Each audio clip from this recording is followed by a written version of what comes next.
There is an attempt in our society to postpone the elections that are supposed to be held in February by Banchal or NID.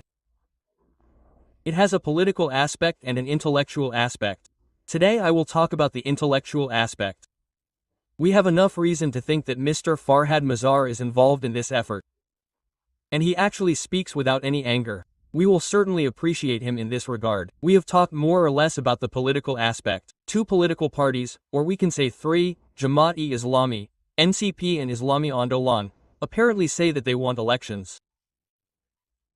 But if they bring all these demands and add such things to the election, as an explanation, as an analysis, we may think that they want to obstruct the election. They want to postpone the election. There is another side as well. I also said that it is possible. They are saying this. They want some kind of political understanding, election understanding. With the party that is perceived to come to power, the BNP, or at least there is a possibility that they will postpone the election. Because the further this election goes, the more they benefit. Because they have a serious influence on this government in various areas. So, from being in defect power, when the election is held, there will be a single influence of BNP. They are not going to like that. This can also be an argument. Anyway, that is today's discussion. Today, from an intellectual point of view, I want to talk about what Mr. Farhad Mazar is doing in the field. He has started talking against the election again. We have seen it many times. I have talked about him before. Once the election is held, the looting mafia will come to power. This election is being held to give power to those looting mafia. He is talking about all this. He is now saying that there is no environment for the election. The government has not been able to establish a political party, so there is no environment. He is saying that the bureaucrats will hold the election. But I want to emphasize another point. That is, he is very clearly saying on Facebook that elections under an illegal government are illegal. Before that, I was saying that for a long time there was a discussion in our society that we would do this through elections. If I were to say it openly, it was mainly the left parties who did it. They used to call both parties disaster and danger. If you vote for disaster, you will face danger. So what do we gain? Is it necessary to bring the so-called looting parties to power by alternating? We have heard this talk from the left for a long time. Today is not the place for that discussion. But this tendency to belittle elections is very wrong. Even on paper, if such people with money and illegal money want to hold elections, free, fair and impartial acceptable elections. If one happens after another, a country changes. This is a very strong argument and this is only theoretically. It is propaganda and there is empirical evidence. This has happened in different countries of the world. Therefore, those who say these things have a kind of ulterior motive. We need to understand this. We need to understand it in the true sense. And I am not supporting those things in the elections. But what is the way to remove them? Mr. Farhad Mazar, I want to talk about what he is saying. Why is he calling this government illegal? He is not today, not today. He was actually saying these things before. He wanted to call it a revolution and to create a revolutionary government from the beginning. The revolutionary government would annul the constitution. They would run the country by giving orders to the constitution, or they could keep some parts of the constitution. I remember what he said. Then there would be a constituent assembly. A new constitution would be written. Then there would be an election under it. And according to his explanation, perhaps that would prevent the looting mafia from holding elections in Bangladesh. Everything would go on very smoothly. In fact, in this Facebook post and in his Facebook status, he actually said that through elections, the process of transferring power back to the looters and mafia class, including the SLM, is being ensured. He is talking like this. He said that the people have made a mass uprising that gives them the constructive power and they will do all these things. But incredibly, he has said it before and is saying it again. He is saying it like this. I want to read the place a little. Counter-revolution against the mass uprising. It is said that the activity started immediately after August 5th. On August 8th, an advisory government supported by the army was formed with an oath to protect Sheikh Hasina's fascist constitution and the entire fascist system she had built. That is, a constitutional counter-revolution was carried out against the mass uprising on the 8th. I mean, he is now saying mass uprising. He used to say revolution when he said mass uprising, but he is saying constitutional. I am saying counter-revolution here. Revolution means counter-revolution means there was a revolution. Anyway, I'm not going into that conversation now. I have made a detailed video why what happened in our country was not a revolution.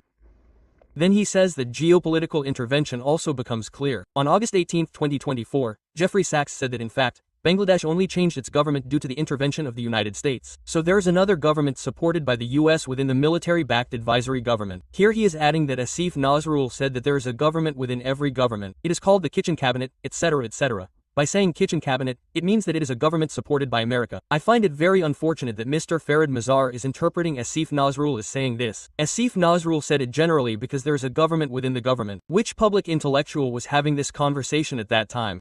As far as I can remember, he probably said it in response to something that Mr. Debapriya Barta said. Geofrix's statement that the regime change due to American intervention took place means that he was in Bangladesh. He was there at that time. Many of those who were at the forefront of his coup are very connected to him. I mean, didn't he know? We respect Joss for America's intervention in Bangladesh, but I will say that he spoke completely wrongly without knowing about Bangladesh. While he opposes the American establishment in many cases, he cannot give a very neutral narrative or explanation in many cases. I will add to this, at about the same time, then we will understand, America has changed the regime here. Whose statement is this? Many of us know Brahma Kalani. I have said many times, Brahma Kalani has written a similar column. This gentleman from India has some global or international traction, writes in important places. As a geopolitical analyst, he is a serious Indian and to specific BJP propaganda spread by people after listening to him. So, the regime change in Bangladesh has happened due to American intervention. It is basically India. More specifically, if I say, the BJP's narrative, it is sex that did the job for him, I will not say that. This is the cycle of events. So, I want to say very clearly that those who say that this is a regime change due to American intervention in Bangladesh are basically subscribing to the Indian narrative, even though Farid Mochar has made it clear. That means what he is trying to say now is that the government is illegal. He is saying something like this in the last part. If the mass uprising is not the basis of the legal legitimacy of the government, and on the other hand, if Sheikh Hasina forms an illegal government that is not in the constitution, then any announcement by that government has no legal or constitutional validity. We have had this debate before whether this government is legal or illegal. We have spoken, and I want to say it again, since a very significant person is talking about a crime, we have to say our words. This government was not formed constitutionally, and he is repeatedly saying, he talks a lot about the Constitution. We oppose it. The mass uprising was formed without following the Constitution. So every time a mass uprising is formed, meaning organized, without following the Constitution, we will change the Constitution. Is that what he is saying? We brought down Ershad by holding an anti-Ershad movement in 1990. And after bringing down Ershad, we incredibly made a Chief Justice the Vice President. The one to whom Ershad handed over power and resigned. He went back. And we held this election within that constitutional framework. And since it was unconstitutional, we later ratified it. If we do not follow anything constitutional, it can be ratified later. We did it for Godendman. We did it again. We took these earlier events later. We even have a history of making massive changes by amending the Constitution. We changed the structure of the entire country through the 12th Amendment. It was a presidential system. We made it a parliamentary system. We introduced an unimaginable radical concept like a caretaker government through the 13th Amendment. They cannot do this, and I repeat, if in some cases we did not follow the Constitution properly before, we will be able to do it later due to the state of emergency.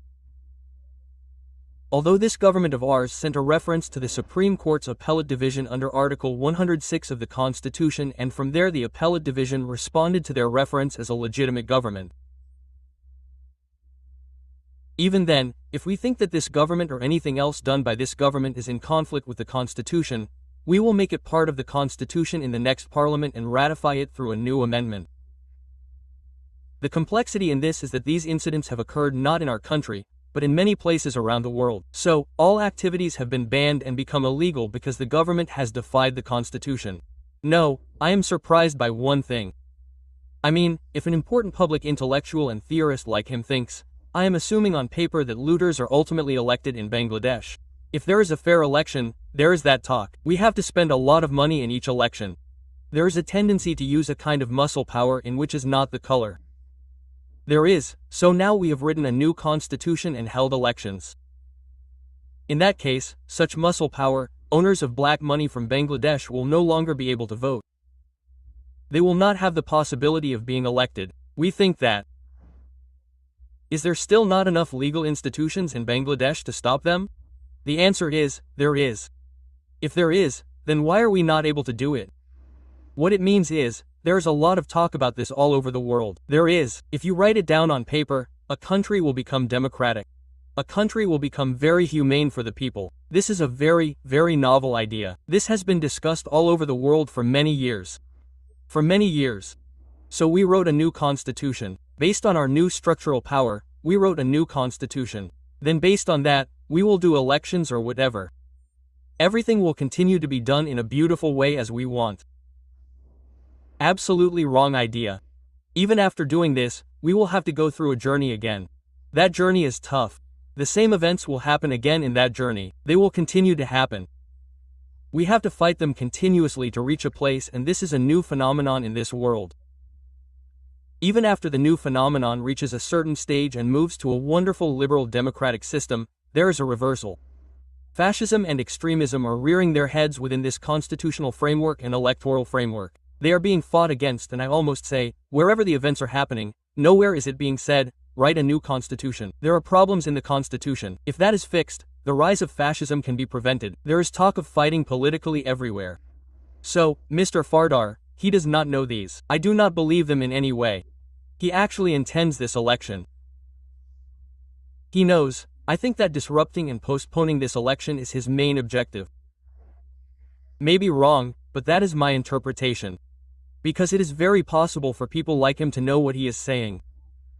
I believe that he knows these things, and he has been doing these things knowingly since the 5th of August. And I think that every time he says this, he will call the government illegal and the next government as well. But since he says it is illegal in the elections, he will also call the next government illegal. He will continue this talk. This will act as a serious threat to the security of Bangladesh. Because the government of Bangladesh is illegal, it is the Awami League. Sheikh Hasina regularly says that Yunus government has no right to be in power. There is no right to hold elections under Yunus. Sheikh Hasina said the same thing a few days ago. Now when Farhad Mazar says these things, weapons are handed over to Sheikh Hasina. Because Farhad Mazar is not at least a person in favor of Sheikh Hasina. He is a person in favor of this mass uprising against Sheikh Hasina. Now when a person in favor of the mass uprising says that this government is illegal, his election is illegal, then the next government will also be illegal. Everything is handed over to the Awami League in India.